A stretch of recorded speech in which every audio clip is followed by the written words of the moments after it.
Hey everybody, so we are doing it. We're homeschooling. I'm homeschooling McKenna. I finally chose to homeschool just because I was concerned about sending her back to school, and with everything being so up in the air and nobody really knowing how things are gonna go and if there's an outbreak, and then sending the kids back home for e-learning and then back to school, that change is really, that change is really hard on her, and she's already struggling a little bit in school, and to throw in another chaotic year where she's just struggling a little bit more, and there's a lot of change and not being consistent with things, because if her routine gets thrown off, that's where we kind of have issues and we fall back. So I figured if we homeschool, it'll stay consistent all year, as consistent as possible with having a baby and a toddler and homeschooling. And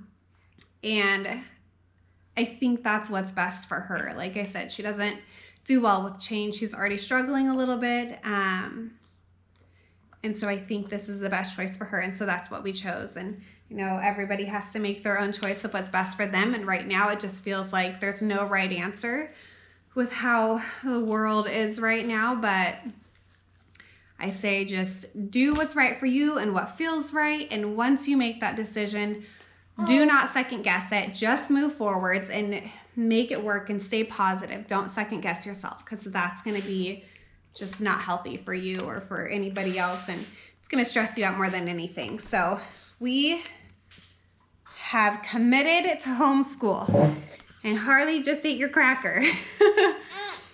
He wants down. You want to be down and running around, huh? Here's all of our stuff. I'll show you really quick. So we chose do you want another cracker? This is how well homeschooling goes with a toddler. A baby. Here you go, eat your cracker. I chose easy peasy all-in-one homeschool. There are a million different options out there. I got recommended several options. I chose this one because for a first-time homeschooler, it is overwhelming. There is a lot of different curriculums you can choose. You can mix and match and change it up, and I don't know what I'm getting into, and I don't want to miss anything. So picking one place to get curriculum from, and I was able to just choose her level, and then it pre-fills in everything that she needs to complete for that grade. I did, because a lot of reviews say that easy peasy is a little advanced in the reading, I put her back to third grade, and I was able to do that. You can kind of custom move things around a little bit. So I put reading back to third grade. We already started third grade reading books, and then we're gonna push through reading, jump into fourth grade, and then continue probably fourth grade throughout the summer, so we can get third and fourth grade reading done this year. She can do it. I can do it. We can do it together. So that's where we're starting. We've already started that a little bit, and I'm really enjoying what I've seen so far. And I will show you some of the books. So it's all free. It's online, and you can choose to go on Amazon and get these workbooks if you want. They're like $5 to $15 per workbook. So it's really not bad. And I can show you our setup real quick if you want, and I can show you bits and pieces of our day and how we're doing. But these are the books. Okay, here's the third grade reader book. There's an optional workbook if you want. It just has some fun extra little kind of assignments for them to do. It starts on day 24 and some vocabulary stuff, which is nice. So we're doing third grade reading. We have our math workbook and the parent's guide, and then language arts, parent's guide, and the workbook. Parent guide just kind of goes over what the assignment's going to be and the instructions and the expectations. So today was our first day. This went over the expectations of what the child should know for review and what they're expected to know at the beginning of fourth grade for that assignment. And then you can see here is their workbook, which is just full of assignments, but she would rather do this in a book than on the computer. So we have all our books set up. I'm waiting on one. It's an ancient history book for one of our extras. And you can see on the computer when you log in, you can pick a child The nice part about this is you pick, each child has their level, so level 4/3 for McKenna. These 2 assignments are done for the day. When she is done with an assignment, she'll come over here and just hit needs work, and then I will check off whether it's complete or not, and when I do that, it'll turn white. And this is also how you get to the online options. If you want to do it online, you would just go through it that way. Otherwise, I have the books, and that's how we are doing it. First off, I want to say this book, Teaching from Rest, has been a great book to get in a good mindset to be a homeschooler, a mom, a parent of a homeschooling child. It's a great book, so I recommend that. A friend got us this Bible years ago, and we are finally actually going to read the whole thing from beginning to end. I love it because it is in chronological order, so we get to start from January 1st and work our whole way through the year. It's going to answer a lot of questions that McKenna has, and I don't always know how to answer, and it's something that I've wanted to do for a long time, so I'm excited to get that done. Also, this devotions about God and science. This is fun because it just kind of relates fun facts and then has a little devotion at the end that you can kind of read and make a prayer with. And super cute book. This is really great. She loved it and recommended it, and I really love it so far. Oh, this book here I got off Amazon so I can keep track of all of her schoolwork, and I just need to stay organized, and it helps me. Some good notes that I'm writing out of this book. Success in God's eyes may not always look like the success we are seeking. Take a moment when a child encounters an idea for themselves. Little reminders for me, because sometimes you can see the little light bulb go off in their head and they just start going on about something, and so we take that moment. Instead of me trying to like refocus her all the time, we'll take those moments and I'll let her in her own way figure things out, and she rambles off about stuff and we listen and it's exciting, and then we kind of go back into our homework again after that. But it's just nice to see her little brain when things click, and she's doing good. What do we have? It has the whole month, and then you have each day in here.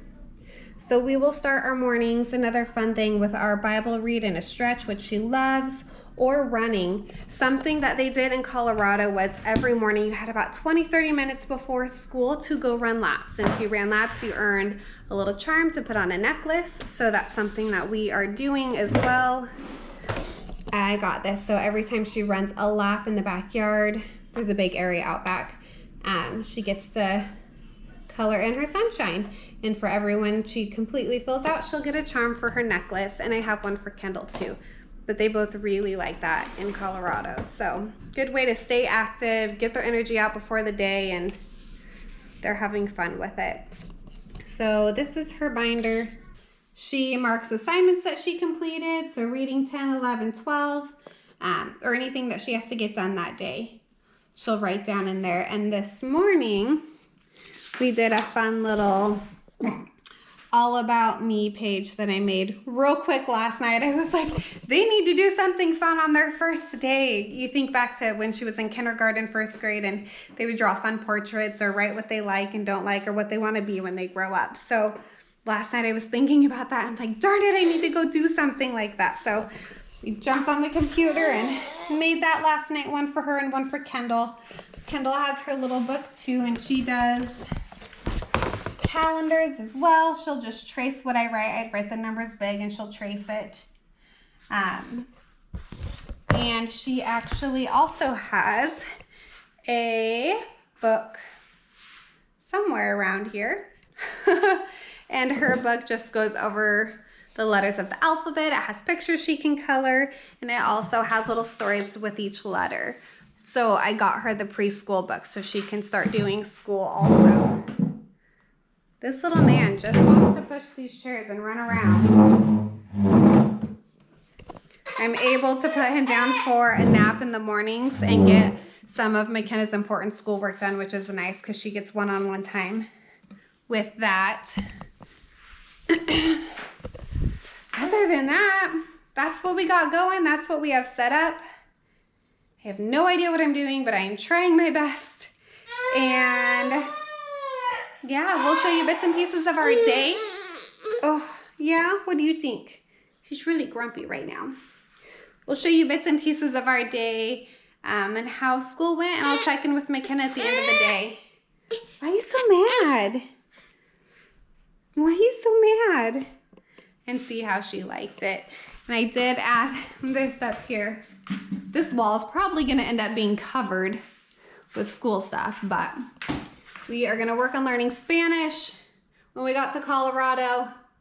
So I have questions, just silly questions like, good morning, how are you? My shirt is, my pants are. So she can ask those questions, or she can actually, in the morning she's going to tell me. She's going to say my shirt is, and we're going to have, well, I do. I have the list of colors here. My favorite animal is, and I'm going to have a list of animals over here.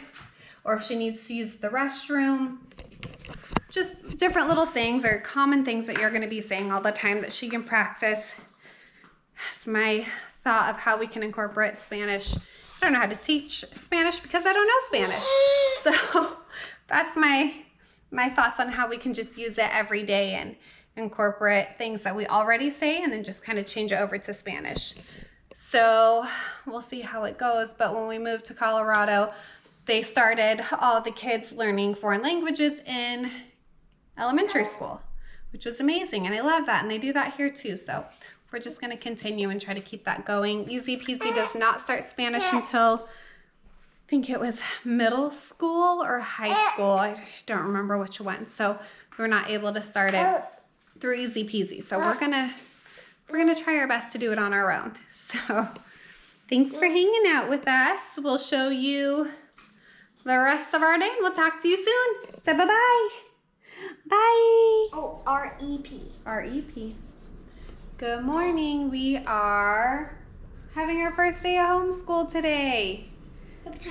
And the girls are doing their all about me paperwork. And I'm going to draw my self-portrait. And you got to do your self-portrait. I'm drawing.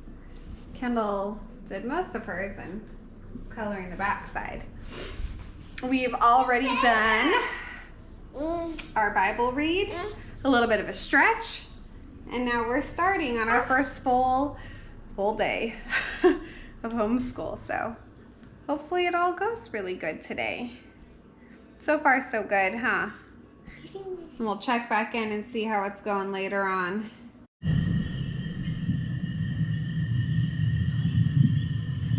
We're doing music class right now. Somebody decided to set the mood and turn all the lights off and really immerse herself in the sounds of nature.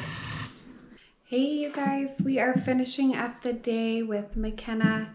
I had her pick her favorite part of the day and she's writing a little paragraph on it to work on some writing skills. What was your favorite part of the day? So she chose the music. Our day is wrapping up and we are all done. So I hope you guys enjoyed a little bit of an insight into our world of homeschooling that we are still learning and figuring out. So hope you guys are doing okay with the choices that you've made for your kids and your family, and it'll all work out. So just stay positive and keep moving a step forward at a time, and we'll get there. We'll get through it. We'll make it. Okay, bye. We're leaving it.